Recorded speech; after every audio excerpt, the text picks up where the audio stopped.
So today we're going to look at the other type of number patterns apart from the constant ratio and the constant difference that we do in grade 8 and 9.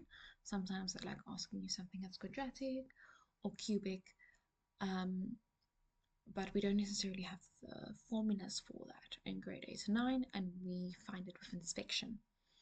Okay, so, and they love it also to ask it specifically if it's straight up the squares or straight up the cubes, which is why you need to know your squares and your cubes.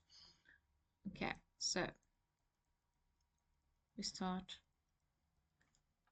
by adding which term it is on top. Then we see, okay, 1, 4, 9, 16, ding, ding, ding, your brain should be saying these are squares.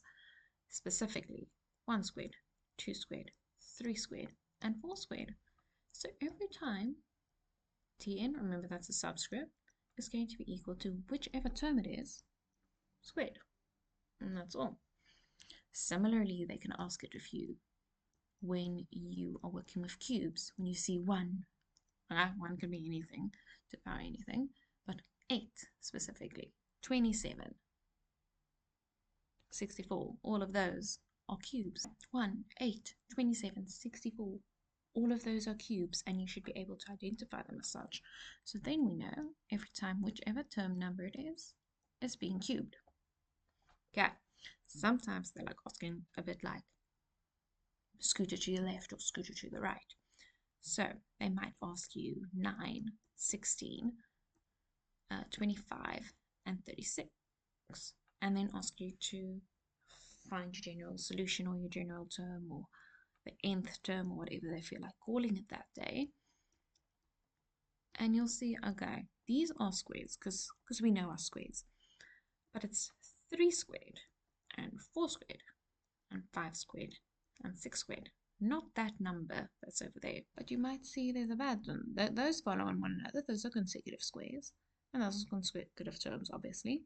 So every time it's not your term that's being squared, but 2 more than it. Okay? It's not 1, it's 3. It's not 2 that's being squared. It is 4 that's being squared. It's not 3, it's 5. Sometimes, though, they ask you the square questions, not so much a cube, but definitely possibly squares, where they're not each a square. You tried your constant ratio, it wasn't that. You tried your constant difference, and you see, okay, it's also definitely not that.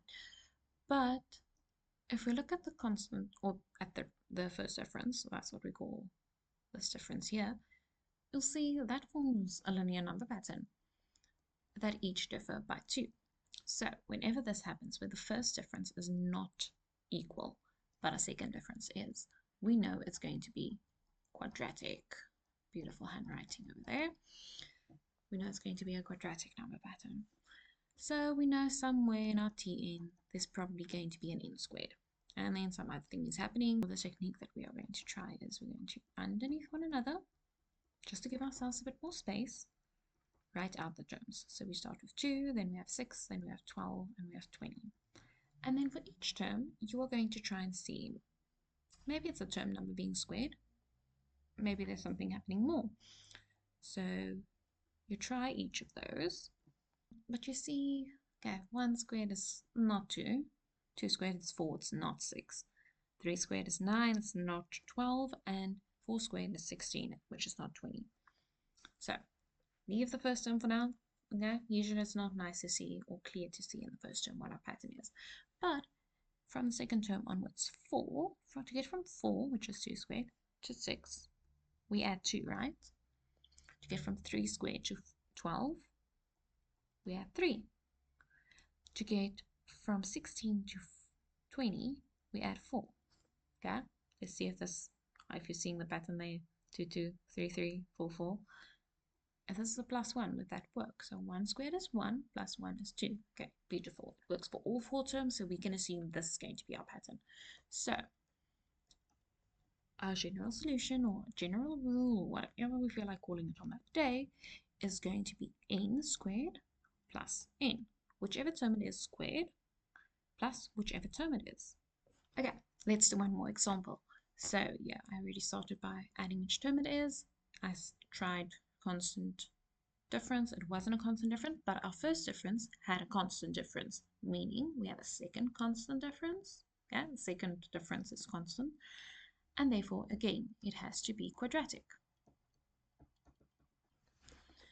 Now, again, we go right underneath one another. So again, if we go right everything underneath one another, just to give ourselves a bit more space, we see it's not straight up the thing being squared, whatever term it is. Because 4 is not 6, 9 is not 11, and 16 is not 18. But from 4 to 6, we add 2. Yeah, this is looking like the previous one. Believe me, it's not. 9 to 11, u plus 2. 16 to 18, u plus 2. And similarly, if you go try it for term 1, 1 plus 2 is also 3. So in this case, yes, we are squaring out our term or term number, but we are adding 2. So it's a constant number that we're adding this time, not a variable number.